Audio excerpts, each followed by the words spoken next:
నమస్తే సార్, మీ పేరండి? గొర్రెల రమణ అండి. రమణ గారు ఏం చేస్తుంటారు సార్ మీరు? మేము టైలరింగ్ షాప్. టైలరింగ్ చేస్తుంటారు సార్. రాష్ట్రంలో అయితే 5 సంవత్సరాల నుంచి జగన్మోహన్ రెడ్డి గారు ప్రభుత్వం చూశారు. ఈసారి ఏ ప్రభుత్వం అధికారంలోకి వస్తే రాష్ట్ర అభివృద్ధి బాగుంటుంది అనుకుంటున్నారు, మీ ప్రాంతం బాగుంటుంది అనుకుంటున్నారు? మేము టీడీపీ వస్తే బాగుంటుంది అనుకుంటున్నామండి. చంద్రబాబు నాయుడు గారు అనుభవం ఉంది, బాగా చేస్తారు. గత 3 సార్లు చేశారు కాబట్టి డెవలప్మెంట్ అనేది ఉంటుందని అనుకుంటున్నాం. ఈ 5 సంవత్సరాలు అసలు ఎలా ఉంది సార్ పరిస్థితులు? డెవలప్మెంట్ అనేది ఉందా అసలు? 5 సంవత్సరాలు అంటే డెవలప్మెంట్ అయితే లేదు, గంజాతనం ఎక్కువైందండి. తాగుబోతులు చచ్చిపోనులు ఎక్కువైపోయారండి వాటర్ డ్రింకింగ్ వల్ల. మందుడు బాగలేదు. రెండోది ఏమని ఎవరైనా అన్నాం అనుకోండి, ఎందుకు ఇలాగంత తక్కువ క్వాలిటీ ఇప్పారంటే మిమ్మల్ని ఎవరు తాగమంటారని ప్రశ్నిస్తాను. ఒకటి. రెండోది డబ్బు మహిమ అయిపోయింది. ప్రతి ఇంటికి సంవత్సరం అనేసరికి 1 లక్ష రూపాయలు వస్తుంది. డబ్బులు ఎన్ని రోజులు ఉంటాయి? ఒక విషయం డెవలప్మెంట్ అనేది పిల్లలకి ఉద్యోగాలు కానీ, లేకపోతే యువతలకు ఉద్యోగాలు కానీ, లేదా టీచర్లకి ఉద్యోగాలు కానీ ఏది లేదు. ఒక కంపెనీ వచ్చి ఒక ఇండస్ట్రీలు వచ్చింది 10 మందికి పడింది అనేది లేదు. మన ఫ్యూచర్ మనతో అయిపోతుంది, పిల్లలకి ఫ్యూచర్ ఉండాలి కదా.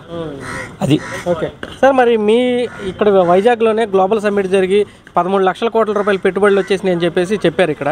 మరి నిజంగా ఆ పెట్టుబడులు వచ్చి ఇక్కడ ఏమైనా బిజినెస్లు స్టార్ట్ అవడం కానీ, కంపెనీలు రావడం కానీ జరిగిందండి? ఏమి లేదండి. ఒక్కదాన్నే 3 సార్లు శంకుస్థాపన చేస్తాను. ఫస్ట్ స్టార్టింగ్లో చేశారు శంకుస్థాపన, మళ్ళీ అవే మళ్ళీ రీమోడలింగ్, మళ్ళీ కొత్త శంకుస్థాపన చేస్తాను. అంతే తప్ప కానీ ఏం డెవలప్మెంట్ లేదు, ఏం కట్టింది కూడా లేదు. కనిపిస్తుంది కట్టింది, ఈరోజు కాదు రేపని తెలుస్తుంది కదా. ఇప్పుడు వచ్చే డెవలప్మెంట్ అనేది లేదు. వస్తే అంటారు, అవి వచ్చినప్పుడు అప్పుడు ఉంటాం పోతాం. ప్రజెంట్ అయితే పలానా చేశారని లేదు. రోడ్లు మాత్రం శుభ్రం చేశారండి. ఇక్కడ వరకు అయితే వైజాగ్ సిటీ వరకు, రూరల్ కాదు వైజాగ్ సిటీ అయితే రోడ్లో శుభ్రంగా ఉన్న రోడ్లు, పార్కులు వాటికి ఇబ్బంది లేదు. Okay sir. అసలు వైజాగ్కి ప్రధానంగా చూసుకున్నట్లయితే రాష్ట్రం విడిపోతున్నప్పుడు ఉత్తరాంధ్రకి ప్రత్యేకమైన ప్యాకేజీ అంటే ఆర్థికంగా ఇస్తామని చెప్పి కేంద్రం చెప్పింది. ఇంకోటి విశాఖకి railway zone, Vizag railway zone ఇస్తా ఉన్నారు. మరి ముఖ్యంగా ఇక్కడ వైజాగ్ స్టీల్ ప్లాంట్ ఉంది, దాన్ని ప్రైవేట్ పరం చేసే ప్రయత్నాలు జరుగుతున్నాయి. మరి వీటన్నిటిని ఆపాలంటే పార్లమెంట్ పరిధిలో గట్టిగా పోరాడే వ్యక్తి కావాలి కదా. ఇక్కడ పోటీ చేస్తుంది యాక్చువల్గా తెలుగుదేశం తరఫున భరత్ గారు చేస్తున్నారు, వైసీపీ తరఫున బొత్స గారి ఫ్యామిలీ నుంచి చేస్తున్నారు. సో ఇద్దరిలో ఎవరైతే పార్లమెంట్లో ఫైట్ చేయగలరు అనుకుంటున్నారు, ఇవన్నీ చేయగలరని మీరు అనుకుంటున్నారు సార్? వైఎస్ఆర్ పార్టీ వాళ్ళు అయితే అడగలేరండి, దమ్ము లేదండి. ఎందుకంటే దొంగోడు ఇప్పుడు కూడా డైరెక్ట్ మాట్లాడలేడు. దేనివల్ల అంటే ఆ డైరెక్ట్ మాట్లాడితే ఆడు లోపలేసేస్తాడు తీసుకెళ్ళి. ఒక్కసారి ఆయన వైజాగ్ జోన్ ఏమన్నాడు, డైరెక్ట్గా అడిగాడు, ప్లేస్ చూపించండి మీకు వైజాగ్ జోన్ అతను. ఇప్పుడు ప్లేసే చూపించలేదు, 5 సంవత్సరాలు అవుతుంది. ప్లేస్ చూపించండి మీకు నేను ఇవ్వకపోతే అడగనండి. ఎవరైనా ప్లేస్ చూపించడానికే ఇవ్వకపోతే, ఈ ప్లేసే చూపించకపోతే ఇంకొక డెవలప్మెంట్ చేస్తారు. వీళ్ళు ఎప్పుడు గట్టి కొడుతారు, అడగలేరు. వైఎస్ఆర్ దమ్ము అయితే అప్పటికి రామ్మోహన్ నాయుడు ఎన్నోసార్లు గొడవలాడు కూడా ఆపోజిట్ పార్టీలు ఉన్నా సరే పట్టించుకుని దాతలేడు.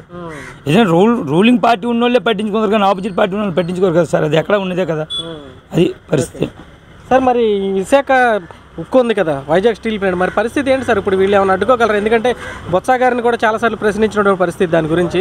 మరి దాని పరిస్థితి ఏంటి? వైజాగ్ ఉక్కు అనేది సార్ అది సెంట్రల్తో ఉంది.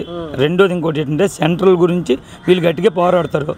వాళ్ళు కూడా ఈరోజు కూడా వైఎస్ఆర్ కాంగ్రెస్ వాళ్ళు గట్టిగా పట్టుకోలేదు. వాళ్ళు పట్టుకుంటే అప్పుడే స్టార్టింగే ఆగిపోయినది. వాళ్ళు గట్టి పట్టుకోవడానికి ఏంటంటే నిసుకోటి ఉందని మీకు ముందే చెప్పాను. మోడీతో డైరెక్ట్ మాట్లాడాలంటే ముందని లేచేస్తారు లోపల, జగన్మోహన్ రెడ్డిని వేసేస్తారు. ఇప్పటికి వచ్చి ఎక్కడ నూరేస్తారు. మీరు గమనించండి, ఏ విషయంకైనా ఆయన అడగలేడు. వాళ్ళకి అండర్స్టాండింగ్ ఉంది. అందువల్ల ఏ రోజు కూడా రేపు పొద్దున్న టీడీపీ వస్తే వీళ్ళు కూడా వీళ్ళ మాట అయినా వింటే వినకపోతే అదైతే మరి మనం గ్యారెంటీ చెప్పలేము. కానీ అడిగే దమ్ము ఉంది టీడీపీ నాయకులకి అయితే మరి అడిగే దమ్ము ఉందండి. చేస్తారా పోతారు. గతంలో కూడా గొడవలాడి మీ అందరికి తెలిసిన సంగతి అది పరిస్థితి సార్. ఉదూత్ తర్వాత విశాఖపట్నం పరిస్థితి ఎలా ఉంది సార్ మీది? ఉద్దుత్ తర్వాత బాగుంది సార్. ఉద్దుతో విత్తిన్ అనకూడదు కానీ 22 రోజుల్లో రెడీ చేశారు చంద్రబాబు నాయుడు. ఎక్కడే ఉండి ప్రత్యేకించి ప్రతి కరెంట్ అవని, ఇండ్లు అవని, ఏదని ప్రతి ఒక్కరికి నీళ్ళు పాలు ఏది లోటుపాటు చేయలేదు. మాతో పాటు దోమల్లో పడుకో, మాతో పాటు దోమలతో ఉండి, మాతో పాటు తిని, మాతో పాటు ఉన్నాడు ఆయన కాబట్టి చేశాడు. ఇంకెవరి వల్ల కాదు. అది ఓవరాల్గా అయితే మీకు తెలుగుదేశం ప్రభుత్వం వస్తేనే అభివృద్ధి అనేది కనిపిస్తుంది అంట. ఆ డెవలప్మెంట్ అనేది కావాలండి. ఏ ప్రభుత్వం కాదు. లాస్ట్ టైం రాజశేఖర రెడ్డి వచ్చారు, రాజశేఖర రెడ్డి గారిని ఎప్పుడు విమర్శించలేదు. డెవలప్మెంట్ ఇండస్ట్రీలు అయినా రావాలి, కంపెనీలు అయినా రావాలి, ఏ ఒకటి 10 కొబ్బరి కలగాలి. ఇప్పుడు మీకు 1 లక్ష ఇచ్చేది ఎన్ని రోజులు ఉంటుంది? మీకు 1 లక్ష మనమాట ఎవరి డబ్బు మన డబ్బే మనకి ఇస్తారు, వేరే డబ్బు ఏం కాదు. ఎన్ని రోజులు ఉంటుంది. కానీ డెవలప్మెంట్ అనేది ఉంటే మనకు మా పిల్లలకు కూడా ఫ్యూచర్ అనేది కావాలి. ఒక కంపెనీలు వచ్చాయి. ఇప్పుడు ఎక్కడి వరకు ఎందుకు హైదరాబాద్ తీసుకోండి, కేటీఆర్ ఎన్ని కంపెనీలు తెచ్చారు. ఓడిపోవచ్చు సహజం, వాడము గెలడం సహజం. కానీ ఆయన పేరు చెప్పుకుంటారు కదా, కొన్ని వేల కుటుంబాలకి ఉపాధి పెట్టాడు. మీకు తెలిసిన సంగతి అందరూ చూస్తారు. ఒక ఇండస్ట్రీలు వచ్చింది, ఒక కంపెనీ వచ్చింది, 10 మంది వచ్చిందని ఒక మాట లేదు మన రాష్ట్రానికి. మిగతా అన్నింటికి ఒగ్గియండి. ఇక వైజాగే కాదు, ఎక్కడ అవనియండి, విజయవాడ అవనియండి, లేకపోతే గుంటూరు అవనియండి, లేకపోతే ఆయనూరు కడప అవనియండి. వచ్చిన కంపెనీలు వెళ్ళిపోవడానికి తిరిగి రావడం లేదు.